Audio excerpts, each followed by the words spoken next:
नमस्कार दोस्तों, जिस नीतीश कुमार को बैसाखी वाली सरकार जो है नरेंद्र मोदी का, उसका एक बैसाखी माना जाता था। बिहार की जनता आस लगा के बैठी थी कि इस बार नीतीश कुमार केंद्र से कुछ लेकर ही आएंगे बिहार के लिए। लेकिन ये क्या, नीतीश कुमार कैबिनेट बैठक में क्या कुछ मंजूरी लिए हैं, इस पे हम लोग बात करने वाले हैं। लेकिन इससे पहले तेजस्वी यादव नीतीश कुमार के बारे में क्या कुछ बयान देते हैं, इसको जरा आप लोग सुनिए।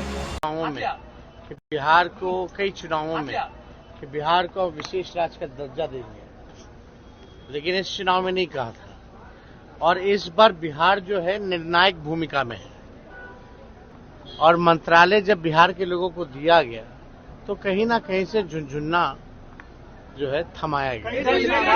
मतलब बिहार के लोगों के साथ साथ तेजस्वी यादव भी अपने चाचा से बहुत उम्मीद लेकर बैठे हैं कि चाचा निर्णायक मूड में है, जब चाहे पाला बदल सकते हैं और सरकार बना सकते हैं इंडिया गठबंधन की। और उधर ममता बनर्जी भी कह दी थी कि अभी हम सरकार नहीं बना रहे। इसका मतलब ये नहीं कि हम सरकार ही नहीं बना रहे, हमारी जब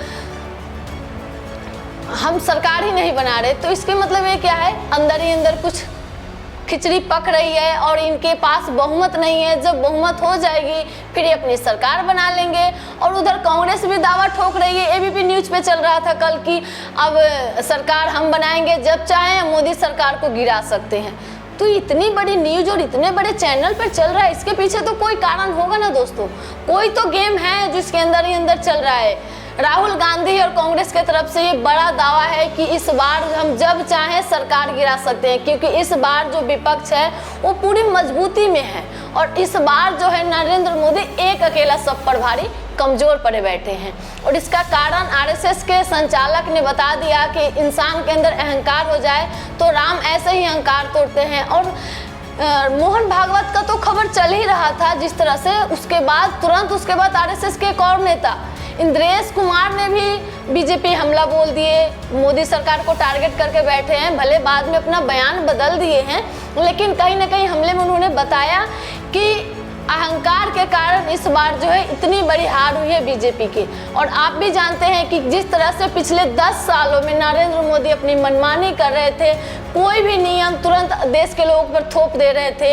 इससे क्या बोलते हैं, अहंकार ही बोलते हैं, मनमानी ही बोलते हैं, तानाशाही बोलते हैं। और ये सब तो चल ही रहा है कि महाराष्ट्र से खबर आ रही है कि अजीत पवार अब धोखा देंगे बीजेपी को।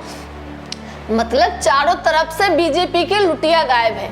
बीजेपी को चारों तरफ से टारगेट किया गया है। अजीत पवार को सिर्फ एक सीट मिला है, जिसके कारण बीजेपी खुश नहीं है, जिसके कारण वो विधानसभा में एकनाथ शिंदे के नेतृत्व में अपना विधानसभा चुनाव करना चाहती है और अजीत पवार को साइड करना चाहती है, जिसका भनक अजीत पवार को लग गया। और अजीत पवार 80 सीटों पर चुनाव लड़ना चाहते हैं, लेकिन इस बार जो है बीजेपी उनको इतना सीट नहीं देना चाहती। इस बार 4 सीट दी थी, जिसमें से उन्होंने 1 सीट पर ही जीत हासिल की है। तो अब खबर चल रही है कि 35 विधायक को लेकर अब उद्धव ठाकरे के यहाँ चले गए मिलने के लिए। अब ये सब खबर चल ही रहा था कि इधर नीतीश कुमार ने बिहार के नौजवानों के लिए बेरोजगारी भत्ता ला दिए, जिसके कारण बिहार के नौजवान खुश नहीं है। उन्होंने क्या कुछ कहा आपको हम दिखाते हैं। बिहार के नौजवान सौरभ यादव हैं, वो कमेंट करते हैं कि बिहार के नौजवानों को भत्ता नहीं रोजगार चाहिए। जो नीतीश कुमार भत्ता की बात कर रहा है, इसका मतलब वो रोजगार देने में असमर्थ है। मतलब सीधा सरकार से सवाल इसको कहा जाता है कि सरकार से सवाल करना होता है।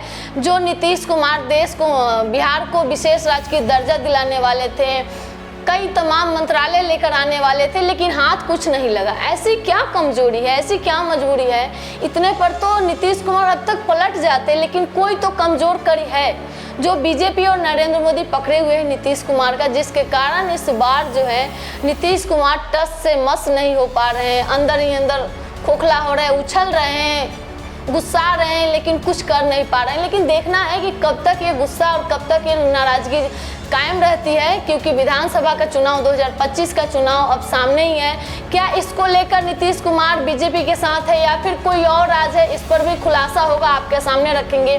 लेकिन फिलहाल बीजेपी में एक और खलबली बची है। मोहन भागवत योगी के साथ गोरखपुर में जिस तरह से मीटिंग करते हैं, इसको लेकर भी बीजेपी में खलबली है कि क्या कोई और मुद्दा लेकर, क्या कोई और पॉइंट, टर्निंग पॉइंट लेकर आएंगे मोहन भागवत, क्या योगी के साथ कुछ और बड़ा होने वाला है। ये सब देखना बहुत ही इंटरेस्टिंग होगा। आपको ये सारी बातें हमारे चैनल पर देखने को मिलेगा। आप लोग चैनल को सब्सक्राइब कीजिए, वीडियो को शेयर कीजिए और साथ ही साथ मुझे आर्थिक रूप से मदद करने के लिए थैंक्स का ऑप्शन का प्रयोग जरूर कीजिएगा। जय हिंद, नमस्कार।